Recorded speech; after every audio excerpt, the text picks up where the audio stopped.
Bonjour, c'est Fred, tipster du site gagnerfuté.com. Donc dans cette vidéo, je vais vous proposer 4 pronostics pour le dimanche 7 mars.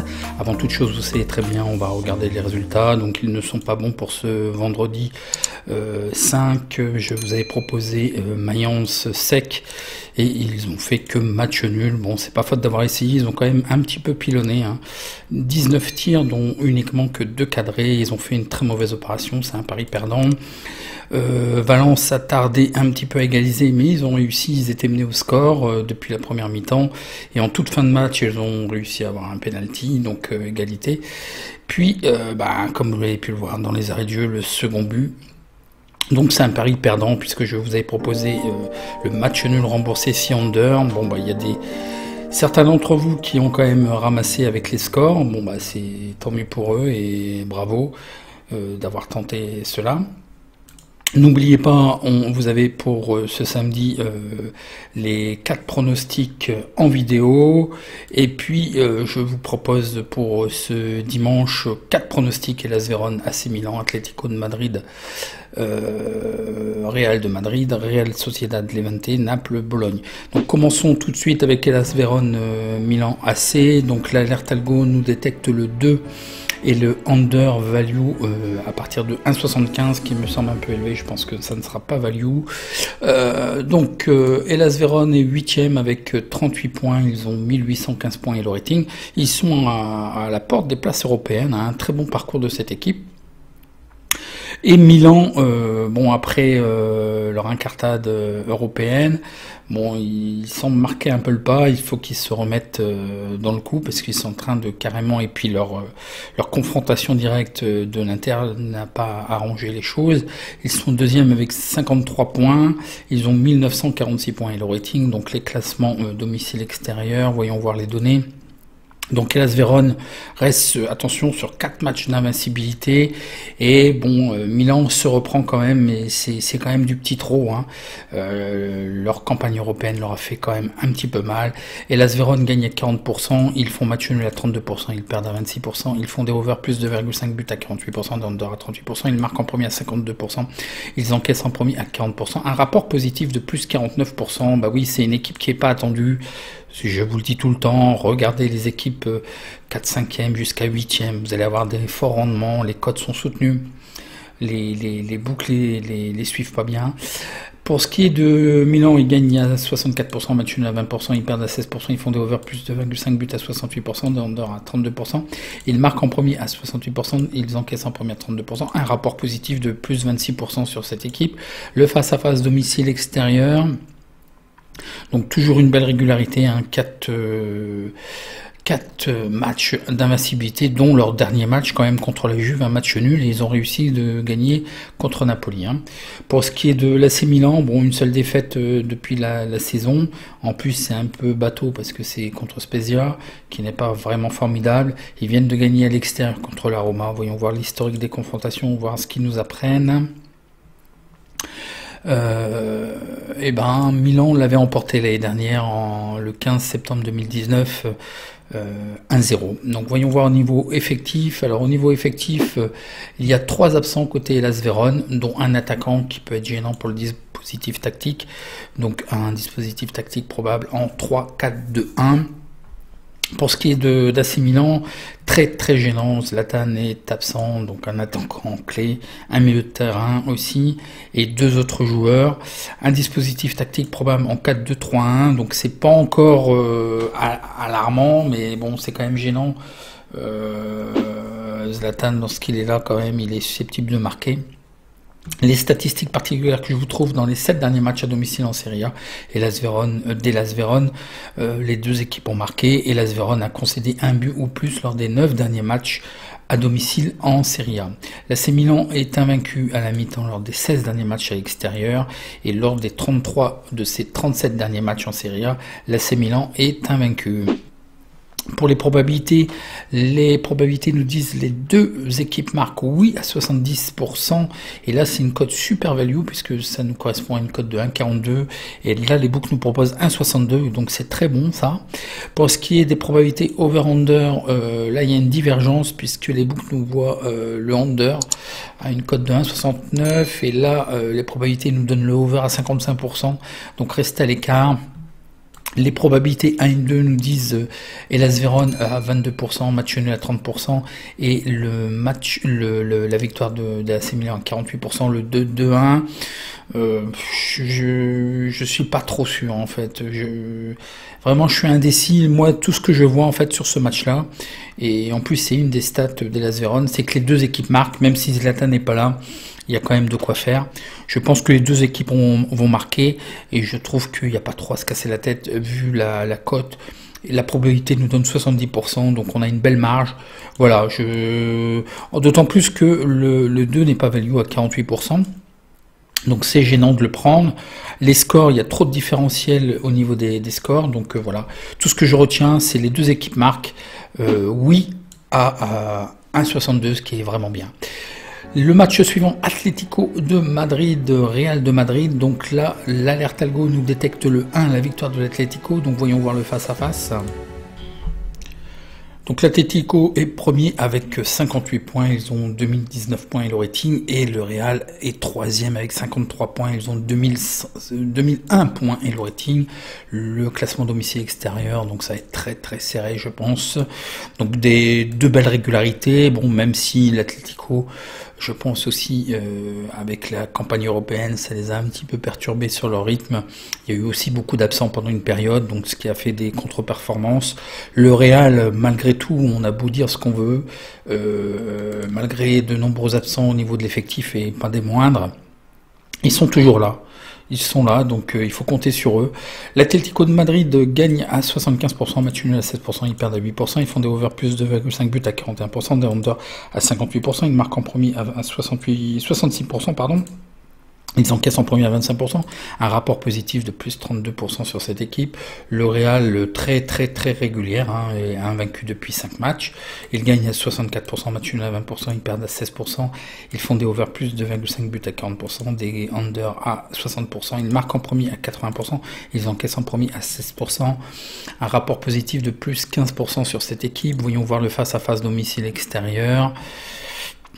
Donc attention, il faut qu'ils se reprennent après un match nul et là une défaite contre le Levante.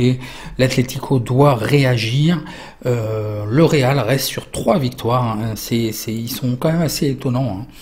Et l'historique des confrontations, l'année dernière, le 28 septembre 2019, ils avaient fait match nul. Donc voyons voir au niveau effectif. Donc apparemment, l'Atlético de Madrid est pratiquement complet. José Jiménez, un défenseur qui serait blessé.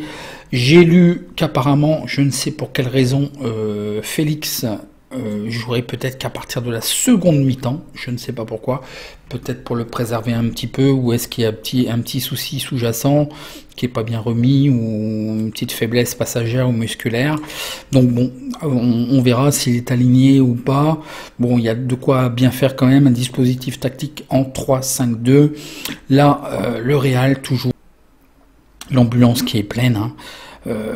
Benzema incertain, donc ça serait quand même assez gênant, et puis Ramos absent, le patron de la défense est absent, donc vous savez très bien, bon ça fait que 2 joueurs clés, bon Benzema sera peut-être quand même là, voyons voir, après il y a 3 autres absents, c'est toujours, il y a du mieux par rapport aux semaines précédentes quand même, donc le dispositif tactique du Real en 4-4-2, voyons voir les statistiques particulières que je vous trouve. Lors des 45 derniers matchs de toute compétition, l'Atlético de Madrid a été invaincu à 39 reprises. Il y a eu moins 2,5 buts dans les 4 derniers matchs de toute compétition de l'Atlético de Madrid. L'Atlético de Madrid a concédé une moyenne de 0,58 buts dans leurs matchs à domicile de championnat. Le Real de Madrid est sur une série de 15 matchs consécutifs invaincus à la mi-temps en Liga. Lors de ses 74 derniers matchs de toute compétition, le Real Madrid est invaincu dans 62 rencontres. Le Real Madrid est invaincu lors de ses 9 derniers matchs contre l'Atlético de Madrid de toute compétition.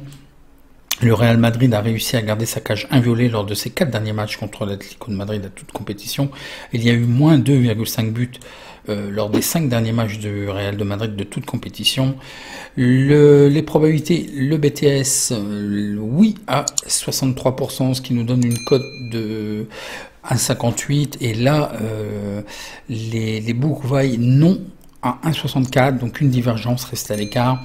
Le over et le under, c'est plutôt le under à 68%, une cote de 1,47 qui est limite value puisque les books nous proposent 1,52. Les probabilités 1,2, donc la victoire de l'Atlético de Madrid à 29%, match nul à 37%, du Real Madrid à 34%, le N, score probable 1,1. Le logiciel donne des scores assez intéressants, hein, 1-0, 1-1, 1-2. Assez intéressant. Je pense que le score doit être dans cette série-là. Si vous êtes intéressé, faites un petit lissage peut-être. C'est vrai que le 1-1 me semble assez probant. D'ailleurs, ce que je vous propose, c'est quoi? Je vous propose le match nul à 3,20, remboursé si under à 1,52. Donc le but du jeu, je vous rappelle, c'est de cumuler les deux avec une répartition judicieuse. Et si ça passe, ça sera avec une cote équivalente de 2,09 si évidemment les deux paris sont gagnants. Voyons voir le match suivant qui est Real Sociedad Levante. Donc là, l'alerte algo nous détecte rien de rien. Donc voyons voir le face-à-face. Alors le Real Sociedad est 5e avec 42 points, ils ont 1867 points. Et le rating Levante est 9e aux portes des places européennes. 9e avec 32 points, ils ont 1799 points et le rating. Donc voilà le classement domicile extérieur. Voyons voir les données qui me semblent le plus intéressant. Donc une très belle régularité depuis 7 matchs. Ils sont invaincus. Le Real Sociedad gagne à 44%, match nul à 36%, ils perdent à 20%. Ils font des over plus 2,5 buts à 44%, des under à 56%. Ils marquent en premier à 68%, ils encaissent en premier à 28%. Un rapport négatif, c'est surtout le début de saison et là une période, il y a un peu trop de matchs nuls quand même.